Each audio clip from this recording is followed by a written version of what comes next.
एक सेठ जी थे और वो सेठ जी बहुत पैसा था उनके पास, लेकिन दिल बहुत छोटा सा था। सोचते थे दान करूं, लेकिन नहीं करते थे। उनके घर से लगभग 4 कोस पर गंगा जी बहती थी। है 4 कोस का मतलब 12-13 किलोमीटर दूर गंगा जी बहती थी उनके घर से, लेकिन वो कभी भी गंगा जी नहीं जाते थे। क्यों? वो सोचते थे कि मैं गंगा जी जाऊंगा, वहां पर पंडा मिलेंगे और पंडा मिलेंगे तो उन्हें दान करना पड़ेगा। उन्होंने सोचा मैं तो नहीं जाऊंगा जी गंगा जी। उनकी पत्नी उनसे रोज कहती थी कि आप चले जाओ ना गंगा जी, कुछ दान पुण्य कराओ, लेकिन वो कहते थे मैं नहीं जाऊंगा। और उनका नाम पता है क्या था? दानचंद। क्या नाम था? दानचंद। जैसा नाम पर ऐसे गुण नहीं थे उनके अंदर। है उन्होंने सोचा मैं तो नहीं जाऊंगा गंगा जी। गंगा जी गया तो वहां कुछ पंडा मिलेंगे, और यदि पंडा मिले वो तो दान मांगेंगे, और दान मांगेंगे तो देना पड़ेगा, इसलिए मैं नहीं जाऊंगा।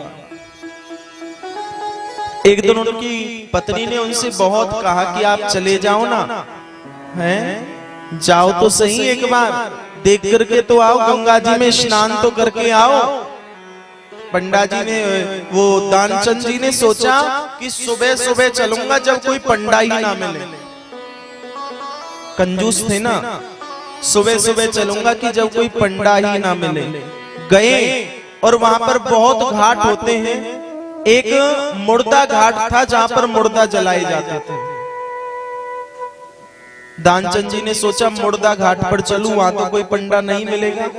हैं लोग सोचेंगे किसी की अर्थी को लेकर के आए होंगे। हैं ऐसा ही उन्होंने उदास सा मुख कर लिया कि कोई पंडा देखे तो ये सोचे कि अर्थी को लेकर के आए हैं। स्नान कर रहे थे, भगवान ने सोचा कि आज इस दानचंद से दान ही कराना है।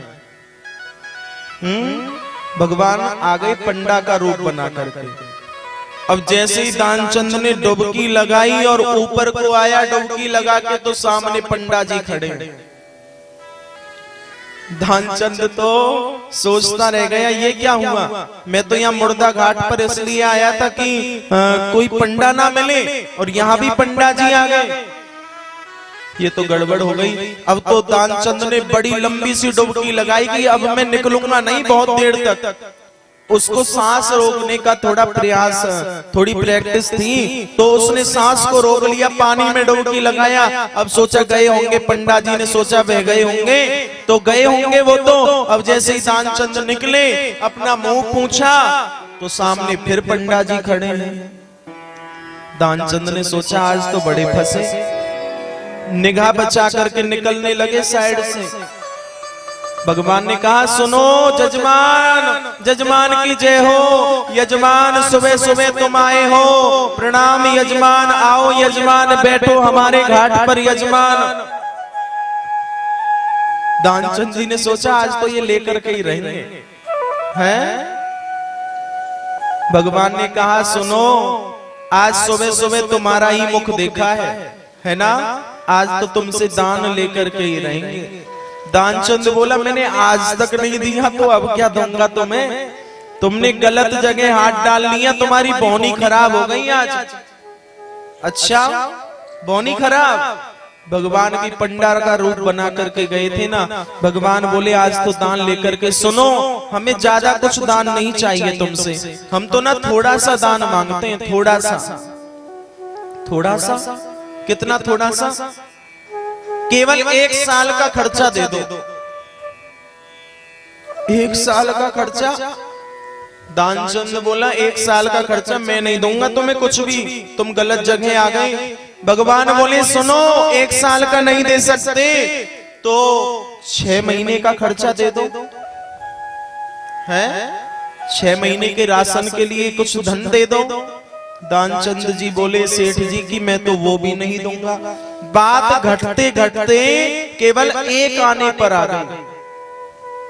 भगवान जो पंडा का रूप बना करके गए, पंडा जी ने कहा चलो तुम सब छोड़ो, केवल 1 आना दे दो। 1 दानचंद बोला अब तो ये लेकर के ही रहेगा, पर हाँ एक बात और है, मेरा घर तो यहाँ से बहुत दूर है, इससे कह देता हूँ कि मेरे घर आ जाना, वहां से ले लेना। अब दानचंद जी ने कहा सुनो पंडा जी, मैं तो स्नान करने आया था, मैं तो कुछ लाया नहीं हूँ, आपको चाहिए ना कुछ तो मेरे घर आ जाना। पंडा जी ने कहा ठीक है हम घर आ जाएंगे।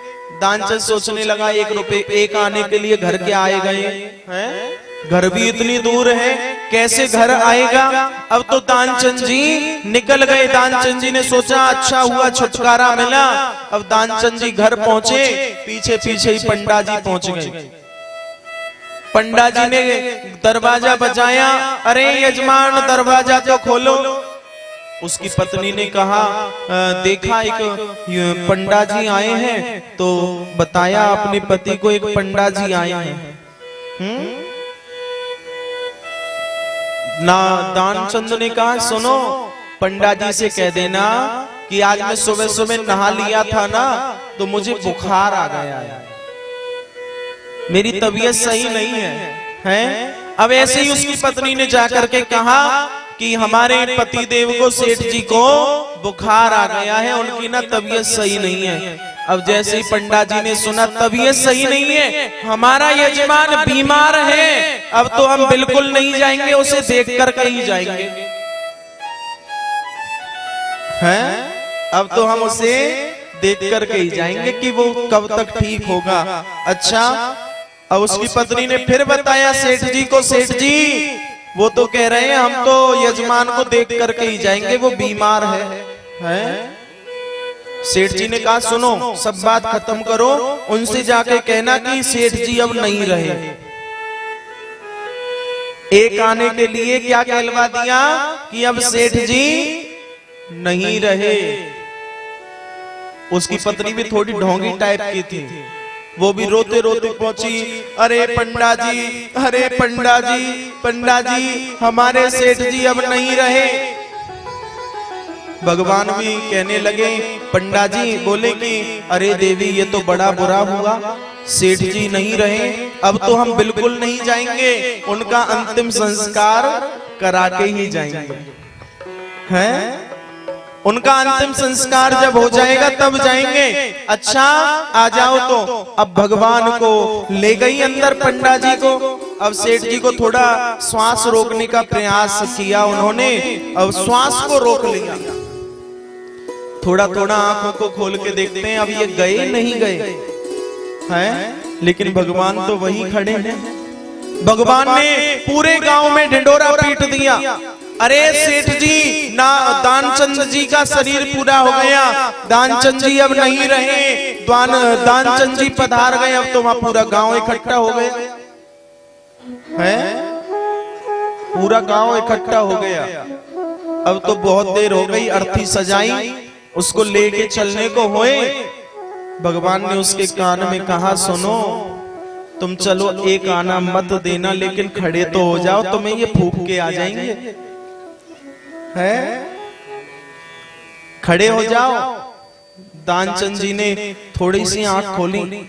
अब जैसे ही आंख खोली तो सामने पंडा जी खड़े हैं। फिर आंख बंद कर ली, फिर श्वास को रोक लिया। भगवान बोले देखो तुम्हें ये फूंक के आ जाएंगे, चिता में से भागना पड़ेगा, तब क्या होगा, खड़े हो जाओ ना। है? दानचंद जी बोले अरे कुछ भी नहीं बोले। भगवान बोले चलो सेठ जी कोई बात नहीं, मैं हार गया, मैं तुमसे अब नहीं लूंगा दान, लेकिन खड़े तो हो जाओ। ऐसे ऐसे कंजूस भी होते हैं? कंजूसी पने की कोई हद होती है, लेकिन ऐसे भी कंजूस होते हैं, उन्होंने एक आने के लिए अपने प्राणों को दांव पर लगा दिया कि चाहे मुझे ये फूंक करके आ जाए, चाहे मुझे ये मरा घोषित कर दें, लेकिन मैं एक आना नहीं दूंगा।